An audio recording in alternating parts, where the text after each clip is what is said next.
Elvi, mirë se erdhe dhe faleminderit që jeni me dëgjuesit e Radio Kosovës. Mirë se ju gjej, është gjithmonë një kënaqësi edhe më e veçantë kur jam sidomos në këtë studio, po edhe në këtë radio. Faleminderit shumë. Elvi, sapo jeni kthyer nga Madridi, ishe për qef apo ishe për punë, për kthimi, botimi? Se keni në marrëdhënie shumë të ngushtë me Madridin. Të gjitha nga pak. Të gjitha nga pak. Të gjitha nga pak. Do të na zbulosh diçka asaj përket përkthimit ose botimit atje? Mendoj që do zbulohet kur të jetë gati, po shpresohet që diçka të jetë duke u pjekur ndërkohë. Diçka po zihet, që thuhet. Diçka po zihet. Në rregull. Sigurisht që kur të zihet mirë do të jetë edhe produkti shumë i mirë. Pikërisht. Mos e nxjerrin pa bër akoma se pastaj shkakton mos treti edhe letrare. Mos tretje letrare. Elvi, 2020 në Paranoj, një Paranoj është romani juaj i fundit i botuar. Për çfarë paranoje keni folur? Mendoj që është nga ato titujt, nga romanet e mi, është nga ato titujt që më duket më i drejt për drejt, dhe mendoj edhe unë ta bëja. Fryma ka qenë distopike mjaft e këtij romani, mirë, po pastaj edhe duke e shkruar edhe që në titull e vura re që nuk është se kishte shumë distopi, sepse fundi e jetuam një të paranojën. Ishte një paranojë 2020 kur filloi pandemia dhe edhe derisa vazhdoi, derisa u mbyll në mënyrë shumë paranoike, mendoj. Ende nuk e dim si qysh tek filloi, pse filloi, çfarë ndodhi, si ndodhi. Është shndruar si përfundoi. Në qoftë se ka përfunduar. Po është shndruar në një grip se gjithë tjerët, nuk është se është ja tani është fazë stinore e gripit. Kështu që ishte një paranojë e tëra, edhe një përvojë distopike e shumë njerëzve, shpesh tragjike e dhimbshme, nganjëherë edhe tragjikomike, që u shndruan në frymëzim letrar për mua. Dua të vënë duke që nuk është, me të respektin, nuk për ata që kanë shkruar kështu, nuk është një lloj vojtje tona të pandemisë ose pandemia na e theu zemrën ose çka bën. Nuk unë vetë nuk jam ndier i frymëzuar në kuptimin e mirë të fjalës gjatë pandemisë. Nuk kishte asgjë të bukur mos dile nga shtëpia, mos dile hundën jashtë, mos putheshe të përqafoheshe me njerëz të tu më të dashur, as të kishe shtetërrethime, gjithë ato gjërat e tjera, kështu që nuk kurse në kushte të tilla nuk mund ndihem. Jam njëri që më pëlqen liria, siç besoj që çdo kujt i pëlqen liria, dhe heqja e lirisë qoftë për arsye sanitare nuk është se ose paktën mangësitë e lirisë qoftë për arsye sanitare nuk është se më frymëzojnë, po më frymëzoj për ta shndruar në një distopi letrare. Përkundër që gjatë shkrimit vura re që shumë gjëra distopike nuk ishte, shumica gjërave ishin reale, përkundër trillit që jep shkrimtari asaj që krijon. Çka keni shkruar, na zbërthe pak? Në formë dritari, jo, është roman, po në copëza gjatë ditës, keni jetuar një kohë, pastaj jeni ulur, keni shkruar, apo në çfarë forme? Se kanë shkruar shumë gjatë asaj kohe. Shumë. Unë gjatë asaj kohe kryesisht kam përkthyer, për atë punë ishte mirë, se fundja nuk dili dot, nuk që ku të shkoje, na u prishte sistemi i ditor i jetës, të rrihet gjuar natën e flihet ditën, nuk të prishet sistemi jon ka një shtjellim të qartë, të caktuar, fle natën, zgjohesh në një farore të caktuar mëngjes ose paradite, edhe më përtacët diku nga mesdita janë detyruar të japin syt, bën disa gjëra gjatë ditës, bën disa gjëra mas dite, 3 herë në ditë ose diçka e ngjashme, fle në një farë momenti. Kjo është mënyra jone jetesës njerëzore. Nëse kjo mënyrë jetese të kufizohet brenda një hapësire shumë të ngushtë ose edhe të gjerë, atëherë po nga e cila s'del dot pastaj të prishet komplet sistemi. Unë e shfrytëzova në atë kohë për të përkthyer shumë dhe besoj mund të jetë kënaqur lexuesit edhe shtëpitë botuese. Kështu që jo, romani është shkruar në fund të 2024 ose fillim 2025, atëherë ku më poq ideja edhe kur disa gjëra më në fund u sqaruan edhe në këtë këndvështrim. E dim që deri diku dhjetori 2024 të shkruaje diçka lidhur me këto tema deri te Facebooku vetë, thoshte jo, po është një grup që ka verifikuar, nuk është kështu siç thua ti. Pastaj u liruan disa gjëra edhe mendimi i lirë lidhur me këtë temë, edhe më poq edhe mua ideja, jo diçka që po zihej në këtë këndvështrim. Ngjarjat zhvillohen në Prishtinë, ku po jetoni ju, apo në botë, apo si? Ngjarjat zhvillohen në një Itali distopike të ku filloi pandemia, të në rrethinat e një qyteti në veri të Italisë ku nisi pandemia, ku gjithëve na kujtojnë ato kamionët ushtarake të tjera, që ende sot zdihet se si qysh tek ndodhi ajo, edhe fillojnë aty personazhe. Në Bergamo më duket. Afërsisht, nuk e kam përmendur, po në afërsi të një qyteti industrial të veriut të Italisë, ose më saktë të veri lindjes të Italisë, që është Bergamo. Edhe ndodhen aty, nisi pikërisht aty në shpërthimin e pandemisë, të pastaj të rregullave pandemike, të sistemit të jetës pandemike dhe të atij që ta shqyrturin normalitet të ri që u përpoq të mbi vendosej. Edhe ka personazhi është një vajzë pak mistike shqiptare, e cila rastisht jetë aty dhe bllokohet nga pandemia. Si shumë njerëz ishin në turizëm ose ishin vizitonin të afërmit ose diçka e ngjashme dhe gjizuri pandemia diku. Praktikisht bashkë me të rregullat pandemike në një vend huaj për më tepër, edhe aty nisë, më thënë fillojnë ligjet sanitare, fillojnë pastaj përndjekjet sanitare, rregullat sanitare, gjithçka tjetër. Prandaj them që është një distopi, ngjarjet më pas nuk kanë të bëjnë vetëm me Italinë, kanë të bëjnë edhe me një Shqipëri distopike pandemike të asaj kohe. Është diçka që çdo gjë që thuhet i ri që nis ka e para ka një problematik të thellë. U përmend shumë në ato vite, somos 2020 në tema e normalitetit të ri. Tash do jetojmë një normalitet të ri. Do thonë normaliteti i ri do të thoshte që mos hyje dot në asnjë ambient mbyllur, këtu është përdorje maskën kudo, mos jepje dorën, të rije sa më larg këto shajtë 2 metrat, mbani distancën. Të mos udhtosh pa u vaksinuar. Dikush më ka pasur një në një market, më ka pasur distancohu në kasë, aty kam pak të problemin gjuhësor etimologjik, i thashë nga distancohem nga çfarë? Distancohem nga një parti, distancohem nga një politikan, apo të mbaj distancë nga ty. Mëso shqip njëherë, pastaj më thuaj po. Edhe ideja e normalitetit të ri ishte edhe në Shqipëri për shembull, në kohën e regjimit komunist, regjimi do të krijonte një njeriu në ri. Edhe ai të krijonte një normalitet të ri. Asnjëherë nuk është pak problem kur duan të fillojnë gjërat nga e para të krijojnë terren e cila përparon, e cila shkon në dëm të së vjetrës, e cila gjithmonë shikohet si e dëmshme ose problematike, ose që duhet zhbër ose arkaike në disa ose arkaike. Kështu njeriu i ri, normaliteti i ri kanë atë gjurmën distopike, po edhe autoritare, edhe totalitare në një farë momenti. Edhe kështu ky normaliteti i ri, të cilin nuk është se nuk e jetuam jetuam përkohësisht, jo po, siç pretendoj. Mirë, po nuk mbeti për kohë shumë të gjatë. Nuk mbeti, po diçka ndodhi, janë plot njerëz Si shkrimtar përmes këtij romani, çka keni dashur të përcjellni? Ndoshta është një pyetje klishe, por gjithmonë shkrimtari e mendon mesazhin. Kam dashur të jap së pari mendimin tim. Një shkrimtar që nuk është në shpirtin e vet i lirë, nuk është shkrimtar, një shkrimtar i cili nënshtrohet ose përulet ndaj dogmave ose qoftë ndër normaliteteve të reja ose shumë të reja ose ndaj njeriu të ri, nuk është shkrimtar. Shkrimtari i lirin e ka në zemër, e ka në atë që shkruan, e ka në shpirt, dhe ka edhe në atë që përçon nëpërmjet letërsisë së tij. Këtë ka tash them, si e kam ndier unë atë periudhë, si mund ta përvijoj unë pastaj në mënyrë letrare, qoftë distopike, diçka që realisht që ishte reale. Ne themi që ishin vetëm 2 vjet, po janë 2 vjet nga jetët tona të cilët na mungojnë. Janë 2 vjet ku s'kemi takuar shumë të afërt tanë, janë 2 vjet ku na kanë munguar nga jeta shumë miqë njerëz tan. Janë 2 vjet ku s'kemi jetuar dot, ose afërsisht 2 vjet ku s'kemi jetuar dot. Ka pas vende, me fatmirësisht Ballkani ishin pak më të lirë, po tjetër kund kanë ndodhur gjëra shumë më të tepërta se kaq, edhe për atë arsye e kam pasur edhe këtë frymëzim, edhe kam dashur të them edhe njëkohësisht ku mund të shkoj, në çfarë ekstremesh, në çfarë të skajshmesh mjaft të dëshme për njeriu mund të shkojnë këto eksperimentet me normalitetet e reja ose me organet qoftë sanitare që mendojnë për të mirën tonë, sikur ne nuk mendojmë dot vetë. Njeriu, për shembull, ishte ajo shpreha lani duart tërkohën, është një kopertinë të librit, është një shprehje në gjuhë habitshme, që është një gjuha edhe në alfabetin e Eritresë dhe Etiopis, ka një qëllim edhe ajo.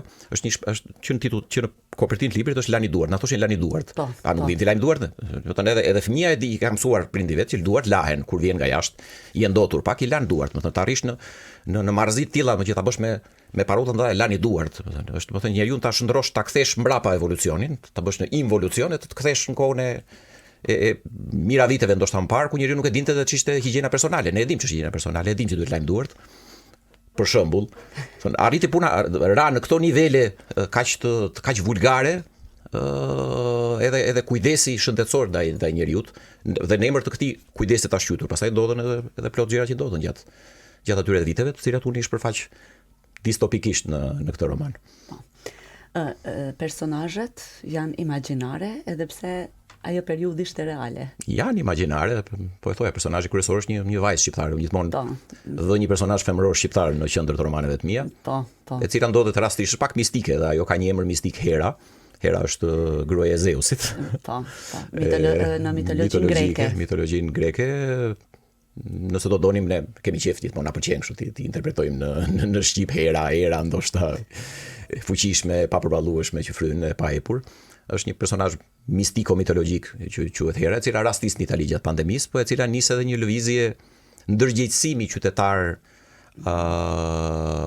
dhe kthjellimi qytetar kundrejt masave shtrënguese, shpesh represive, shtypse në emër të shëndetit të përgjithshëm të popullsisë, që ndërkohë vazhdojnë të zbatohen gjithmonë më tepër në këtë realitet distopik ku shëndeti pandemik, sanitizimi pandemik shndrohet domethënë në rendin e ditës, dhe në emër të pastaj bëhen edhe mjaft eksperimente të tjera, qoftë politike, qoftë sociale, ndaj shoqërisë për t'ia mbledhur ripat pak, për të shtrënguar ripat njerëzimit më pas.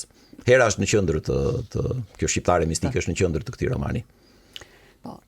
Ju keni edhe romane të tjera, si Emigrantja, Dy botë, Erdha, Pash, Dashurova, Spanjës me dashuri, Dremit, Lyhnidi në Vezullim, Hemisfera të Serenës, pastaj ky i fundit 2020, një Paranoj dhe një me Ishullim. Ishullim me Sujrash. Ishullim me Sujrash, se nuk më kujtua titulli për momentin. Thatë që gjithmonë në romanet e juaja është një femër shqiptare, por jo keni shkruar për Spanjën me dashuri, Spanjës me dashuri, për Lyhnidin, Liçenin e Ohrit e shumë të tjera. Ka ndërlidhje mes veti që nga romani i parë deri i fundit? Po, edhe kanë janë para... Mund të na jepësh një rezume të përgjithshme, të shkurtër, veç për secilin që të risjellim tek dëgjuesit. Para disa vitesh bërë edhe një lloj crossover, një lloj kalimi mes dy romanesh, më thënë mes Spanjës me dashuri dhe Hemisfera të Serenës kanë edhe lidhje deri për ditë, ka personazhe të Spanjës me dashuri që janë edhe tek Hemisfera të Serenës. Nuk është vazhdim, po është një kalim, një lloj ure mes dy romaneve, shikon pak edhe personazhet si ndërlidhen me personazhet më parshëm. Nuk është se Hemisfera të Serenës është vazhdimi i Spanjës me dashuri, po ka personazhe të njëjtë, ka vende të njëjta, ka përvoja të njëjta, ka pikë takime mes personazheve. Romanet janë një vazhd frymëzimesh të mijat.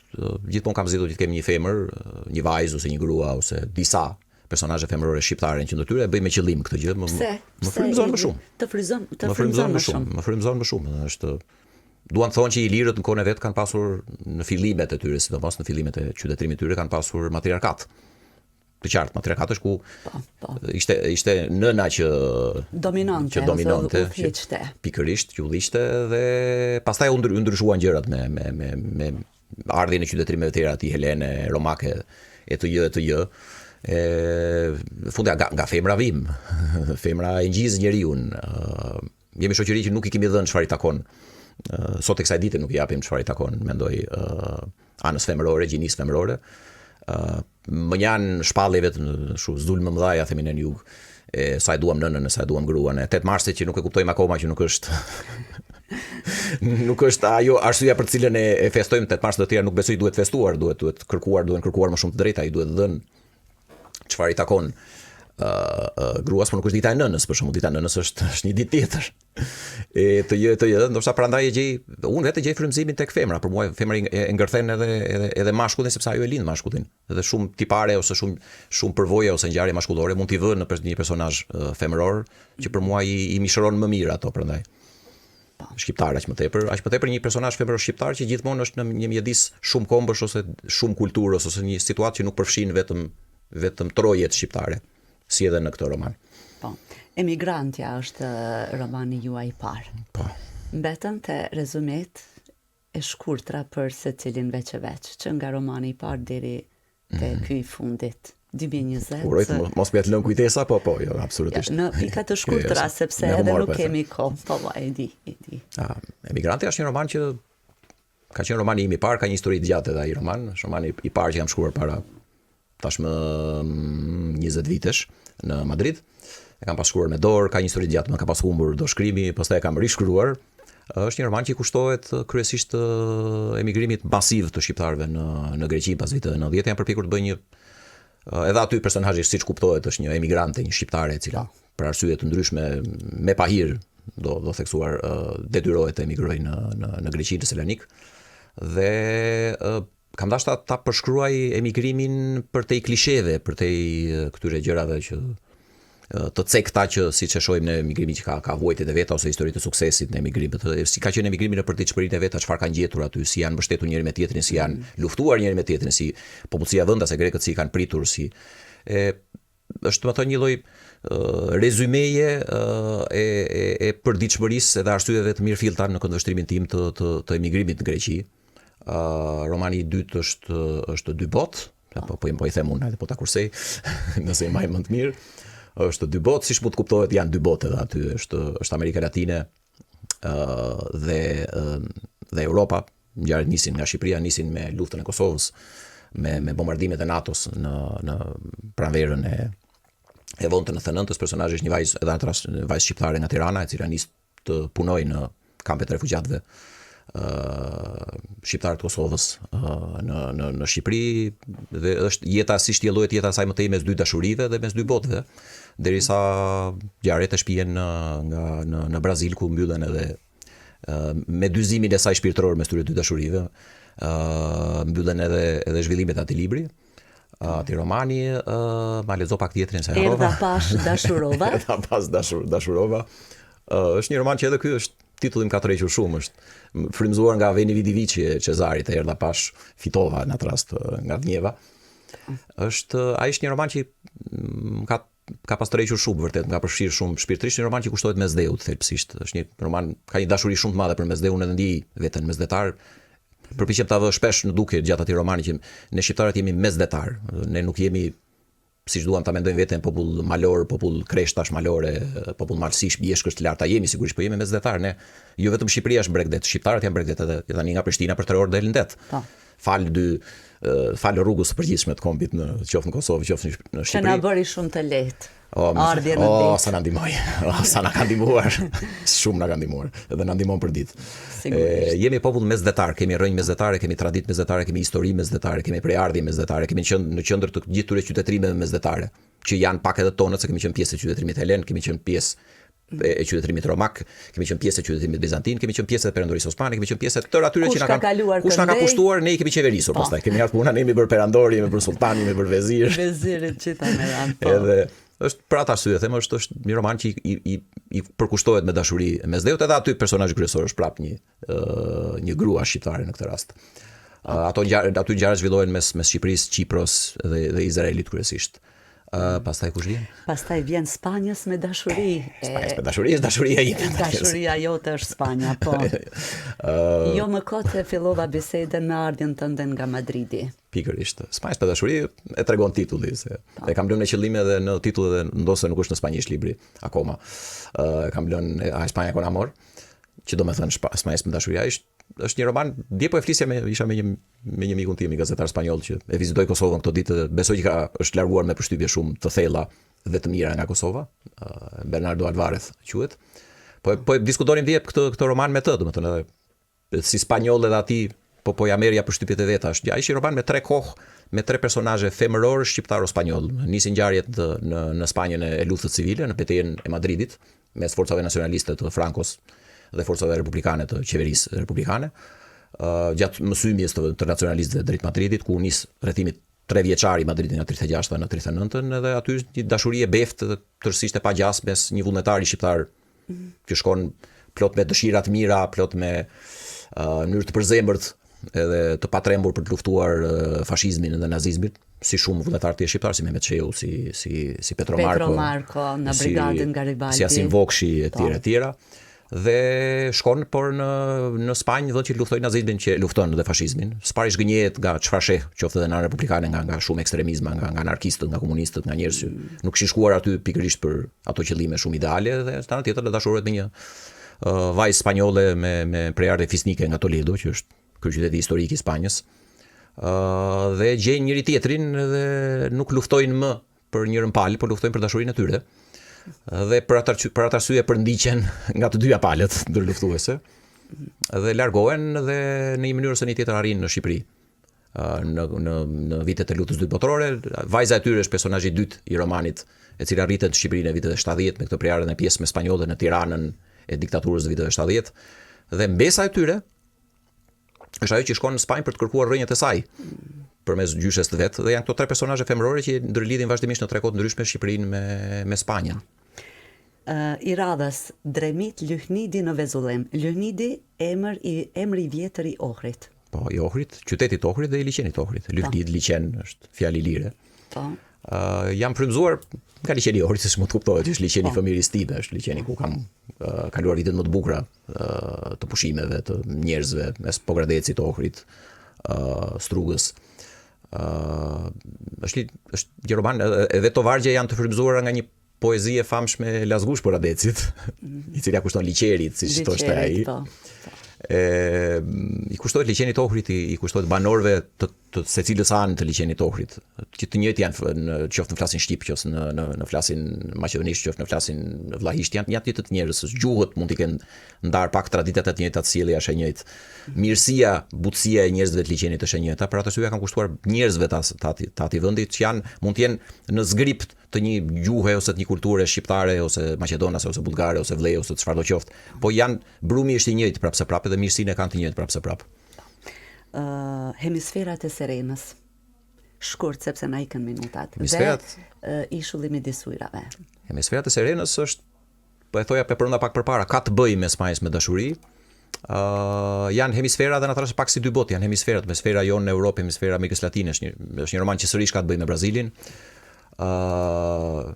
Fillimin ka një fillim mjaft tronditës, duhet të them, sepse është një grua, një vajzë e re shqiptare e cila detyrohet diku në vitin 47 ose 48 të lërë Shqipërinë, të arratiset nga Shqipëria për shkak të përndjekjes ka regjimit, do të thonë një hierark i lartë i regjimit i ka vënë syrin. Ndosë shtatzën me djalin që dashuron, detyrohet të lërë fëmijën e vet, të lërë familjen e vet, të arratiset në Greqi, e cila është në luftë gjatë luftës civile, në vlugun e luftës civile. Detyrohet të lërë gjithçka, përfshi birin e sapo lindur, dhe romani flet pas për ritakimin në një farë mënyrë metaforik të saj me fëmijën e vet në gjatë eksodit të 91-shit madh shqiptarëve të 91-shit në bari të Italisë, ngjarjet pastaj e vijojnë edhe më tej. Ishulli me Sujrës është ndërkohë romani i parë që pa qëllim më ka dalë mjaft i përkufizuar brenda suazave të realizmit magjik. Është një roman që ka të bëjë me Karaibet, është mjaft ezoterik. Është po ashtu edhe historik. Por besoj që për sot. Po, Elvi, të falenderoj shumë, mbetëm pa folur për kthimet. Ju vitin e kaluar keni festuar 25 vjetorin si përkthyes letrar, si vjet janë bërë 26 vjet, po sigurisht në një emision tjetër do të flasim sepse kaq kemi kohë. Faleminderit shumë që ishe sot me ne dhe suksese të tjera. Kënaqësi.